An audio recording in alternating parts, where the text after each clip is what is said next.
Economy के growth का कोई मतलब नहीं है।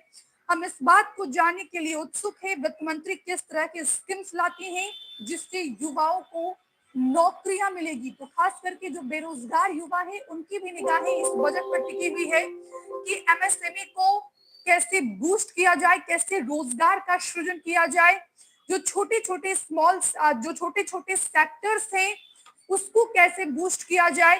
ये तमाम ऐसी चीजें हैं। लेकिन फिलहाल अगर बात की जाए अब वित्त मंत्री निर्मला सीतारमण की, तो जो है वो आज लगातार 9वीं बार बजट पेश करने जा रही हैं। सीतारमण ने हाथ से बुनी कांजीवरम सिल्क साड़ी पहनी है। इस बार के बजट में बजट 2026 के लिए वित्त मंत्री ने हाथ से बुनी कांजीवरम सिल्क साड़ी पहनी है। यह तमिलनाडु की सदियों पुरानी बुनाई की विरासत दिखाती है। यह मैजेंटा कट्टम कांजीवरम साड़ी है जिसे हल्के सुनहरे भूरे के चेक यानी कट्टम है। इसमें कॉफी ब्राउन बॉर्डर पर धागे का काम किया गया है।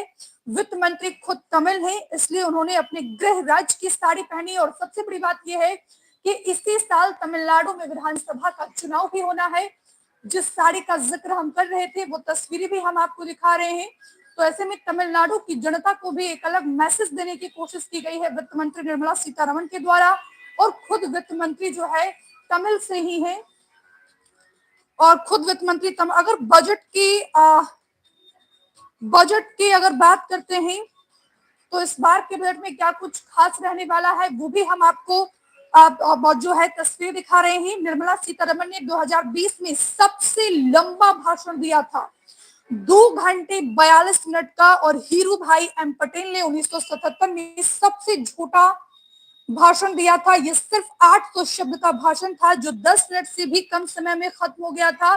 तो माना जा रहा है कि इस बार लगभग 3 घंटे का स्पीच होगा वित्त मंत्री सीतारमण का बजट का, क्योंकि 2020 में जो है वित्त मंत्री के द्वारा सबसे लंबा भाषण दिया गया था 2 घंटे 42 मिनट का। इसके बाद अगर बात करते हैं तो पूर्व प्रधानमंत्री मोरारजी देसाई ने रिकॉर्ड 10वीं बार बजट पेश किया है जो अब तक का सबसे ज्यादा है। निर्मला सीतारमण का ये 9वां बजट होगा।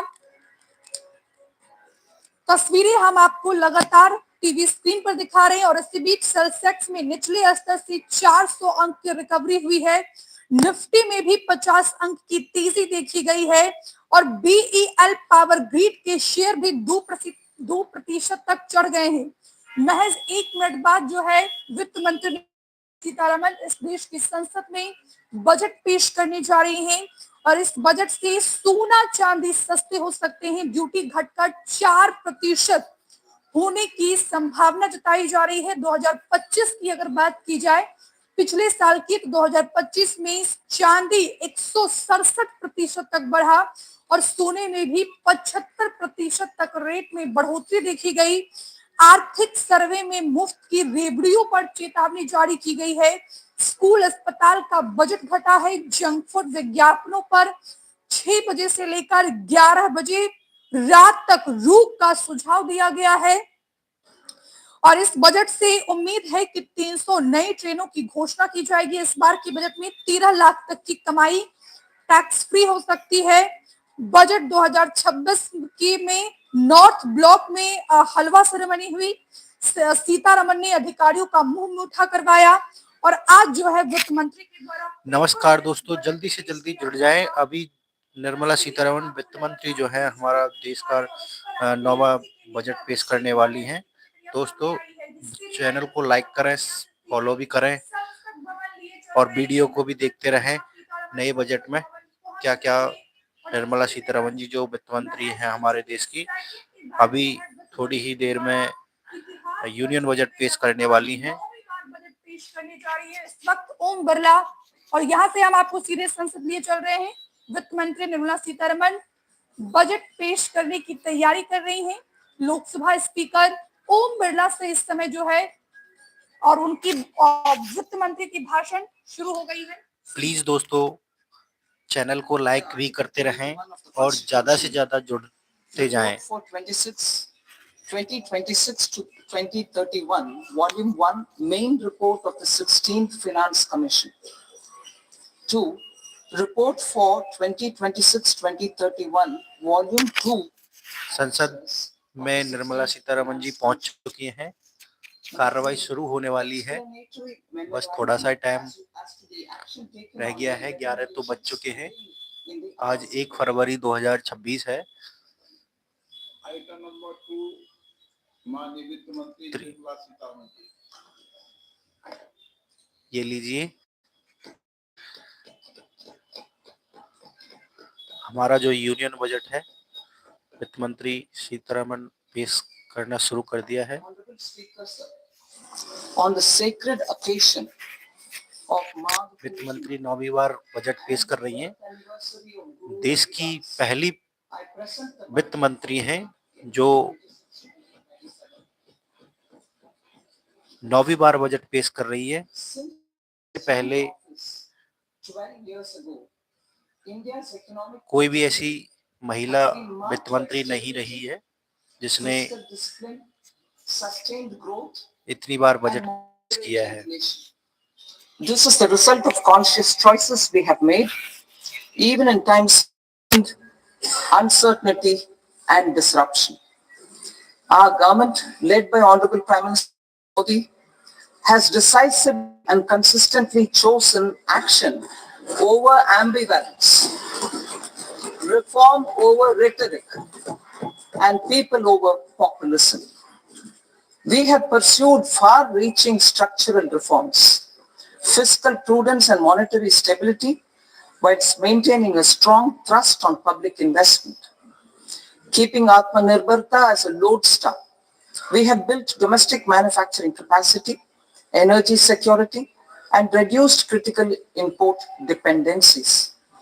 Simultaneously, we have ensured that citizens benefit from every action of the government, undertaking reforms to support employment generation, agricultural productivity, household purchasing power, and universal services to people. These measures have delivered a high growth rate of around 7% and helped us make substantial strides in poverty reduction and improvement in the lives of our people. Today, we face an external environment in which trade and multilateralism are imperiled and access to resources and supply chains are disrupted. New technologies are transforming production systems while sharply increasing demands on water, energy, and critical minerals. India will continue to take confident steps towards Viksit Bharat, balancing ambition with inclusion. As a growing economy with expanding trade and capital needs, India must also remain deeply integrated with global markets, exporting more and attracting stable long-term investment. As I begin Part A, I want to express my gratitude to the people for standing firmly with us as we forge our way together towards becoming one of the largest economies of the world.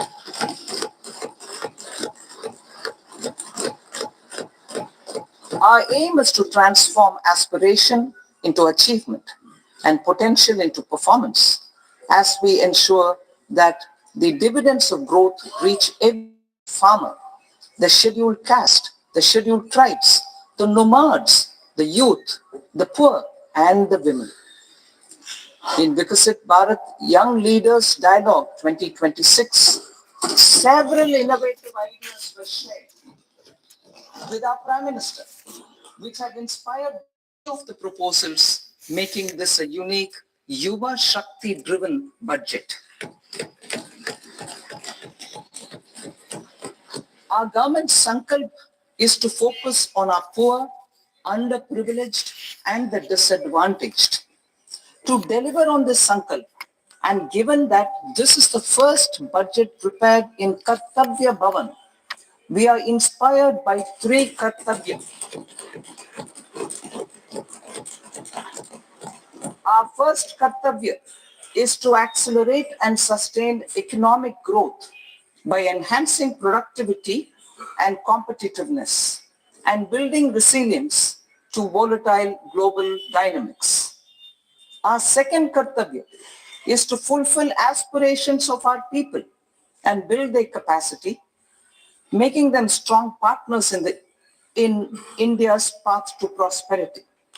Our third kartavya, aligned with our vision of Sabka Saath, Sabka Vikas, is to ensure that every family, community, region, and sector has access to resources, amenities, and opportunities for meaningful participation. This threefold approach requires a supportive ecosystem. The first requirement is to sustain the momentum of structural reforms, continuous, adaptive, and forward-looking. Second, a robust and resilient financial sector is central to mobilizing savings, allocating capital efficiently, and managing risks. Third, cutting-edge technologies, including AI applications, can serve us as force multipliers for better governance. Reform Express. Our government has undertaken comprehensive reforms towards creating employment, boosting productivity, and accelerating growth. After the Prime Minister's announcement on Independence Day in 2025, over 350 reforms have been rolled out. This includes GST simplification, notification of labor codes, and rationalization of mandatory quality control orders. High-level committees have been formed, and in parallel, the central government is working with the state governments on deregulation and reducing compliance requirements. The Reform Express is well on its way and will maintain its momentum to help us fulfill our kartavya. Now move to specific proposals. Under our first kartavya, to accelerate and sustain economic growth, I propose interventions in 6 areas. 1. Scaling up manufacturing in 7 strategic frontier sectors. 2. Rejuvenating legacy industrial sectors. 3. Creating champion MSMEs. 4. Delivering a powerful push for infrastructure. 5. Ensuring long-term security and stability. And 6. Developing city economic regions. Scaling up of manufacturing in 7 strategic and frontier sectors. Biopharma Shakti, meaning biopharma strategy for health advancement through knowledge, technology, and innovation. India's disease burden is observed to be shifting towards non-communicable diseases like diabetes, cancer, and autoimmune disorders. Biologic medicines are key to longevity and quality of life at affordable costs. To develop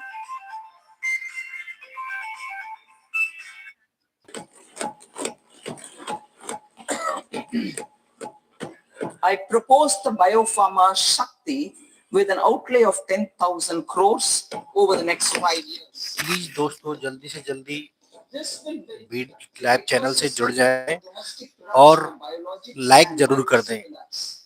The strategy will include a biopharma focused network with 3 new national institutes of pharmaceutical education and research, popularly known as NIPERS, and upgrading 7 existing ones. It will also create a network of 1,000 accredited India clinical trials sites. We propose to strengthen the Central Drug Standard Control Organization to meet global standards and approve timeframes through and approval timeframes through a dedicated scientific review cadre and specialists. India's semiconductor mission 1.0 expanded India's semiconductor sector capabilities. Building on this, we will launch ISM 2.0 to produce equipment and materials, design full-stack Indian IP, and fortify supply chains. We will also focus on industry research and training centers to develop technology and skilled workforce. The Electronics Components Manufacturing Scheme, launched in April 2025 with an outlay of 22,919 crores, already has investment commitments at double the targets. We propose to increase the outlay to 40,000 crores to capitalize on this momentum.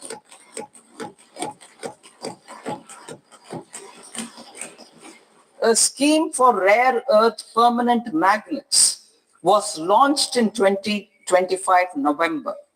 We now propose to support the mineral-rich states of Odisha, Kerala, Andhra Pradesh, and Tamil Nadu to establish dedicated rare earth corridors to promote mining, processing, research, and manufacturing. To enhance domestic chemical production and reduction import dependency and reduce import dependency, we will launch a scheme to support states in establishing 3 dedicated chemical parks through challenge route on a cluster-based plug-and-play model. Strong capital goods.